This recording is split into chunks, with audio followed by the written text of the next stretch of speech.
warahmatullahi wabarakatuh. Selamat pagi anak-anak. Pagi ini Ibu akan mengajarkan kepada kalian yaitu tentang perkembangbiakan generatif pada tumbuhan Angiospermae. Apa itu perkembangbiakan generatif? Yaitu perkembangbiakan yang melibatkan organ reproduksi yang menghasilkan sel kelamin, sperma, dan ovum, di mana pertemuan sperma dan ovum atau fertilisasi yang menyebabkan terbentuknya individu baru. Pertanyaan kita, untuk melakukan perkembangbiakan generatif, tumbuhan Angiospermae membutuhkan organ yang dinamakan bunga. Mari kita perhatikan bersama-sama bunga berikut ini. Bunga terdiri dari beberapa bagian. Yang pertama adalah tangkai bunga, dasar bunga, kelopak, mahkota, kotak sari, tangkai sari, kepala putik, dan tangkai putik. Yang terakhir adalah bakal biji. Bagaimana cara supaya terjadinya pembuahan? Harus diawali dengan penyerbukan. Apa itu penyerbukan? Penyerbukan adalah jatuhnya serbuk sari di kepala putik. Bagaimana bisa jatuh serbuk sari di kepala putik? Tentunya dibantu. Yang pertama oleh, kita lihat berikut ini, serangga yang kita namakan entomogami. Kemudian yang kedua dibantu oleh angin. Contohnya rumput, yaitu dinamakan anemogami. Selanjutnya hidrogami adalah tanaman yang dibantu penyerbukannya oleh air, hidrilla contohnya. Berikutnya antropogami. Antro adalah manusia, berarti manusia yang membantu penyerbukan, yaitu pada tanaman vanili. Selanjutnya ornito atau burung yang membantu penyerbukan, yaitu burung kolibri membantu bunga, penyerbukan pada bunga. Selanjutnya chiropterogami, yaitu kelelawar yang membantu penyerbukan. Itulah makhluk-makhluk lain yang membantu penyerbukan bunga sehingga terjadi. Setelah terjadi penyerbukan atau serbuk sari jatuh pada kepala putik, maka akan dilakukan berikutnya fertilisasi. Namun ada beberapa cara pada bunga, yaitu penyerbukan.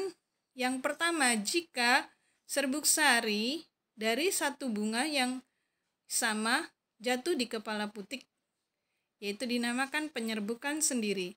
Namun bila bunganya berbeda, serbuk sari jatuh dari bunga yang satu ke putik bunga yang lain, maka ini dinamakan penyerbukan tetangga. Berikutnya, jika bunga yang berbeda pohon, tapi masih sama varietasnya, serbuk sari jatuh di kepala putik pada tanaman yang berbeda, yaitu dengan jenis yang masih sama, dinamakan penyerbukan silang. Tetapi apabila penyerbukan silang itu pada bunga yang varietasnya berbeda, di sini yang satu bunganya seperti trompet, yang satu berbentuk seperti bulan, maka ini dinamakan penyerbukan bastar, artinya penyerbukan pada dua bunga yang berbeda varietas. Selanjutnya kita akan mempelajari tentang proses fertilisasi pada tumbuhan Angiospermae. Pembuahan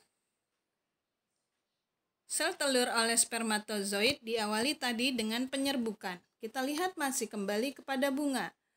Bagian bunga tadi kita perhatikan kembali, ada kelopak, mahkota, kemudian bakal buah, lalu tangkai putik, dan kepala putik. Kenapa Ibu tekankan kemari? Karena kita akan melihat terjadinya pembuahan di bagian bunga ini. Ini adalah serbuk sari. Serbuk sari ada kotak sari, tangkai sari. Nah, di dalam kotak sari ini nanti akan keluar atau berisi yang dinamakan polen atau serbuk sari. Serbuk sari ini akan bergerak menuju ke putik, tepatnya di bagian kepala putik. Jika serbuk sari sudah jatuh di kepala putik, maka sperma akan keluar di sana, yaitu yang masuk ke dalam pembuluh serbuk sari. Dari pembuluh serbuk sari, sperma akan melepaskan inti dua macam, yaitu inti sperma 1 dan inti sperma 2. Kenapa ada dua? Karena nanti terjadi pembuahan ganda. Inti sperma yang pertama akan membuahi inti sel telur. Inti sperma yang kedua akan membuahi inti antipoda. Selanjutnya, inti sel telur yang sudah dibuahi inti sperma 1 akan menjadi zigot, dan inti antipoda yang dibuahi oleh inti sperma 2 menjadi endosperm. Endosperm merupakan cadangan makanan bagi zigot, sedangkan zigot adalah calon individu baru. Zigot akan berkembang menjadi embrio, sedangkan endosperm tetap. Embrio dan endosperm dilindungi oleh kulit biji. Selanjutnya, embrio akan berkembang menjadi tumbuhan baru. Demikianlah proses reproduksi pada tanaman angiospermae secara generatif. Akhir kata Ibu ucapkan, wassalamualaikum warahmatullahi wabarakatuh. Selamat bekerja, selamat menyelesaikan tugasnya.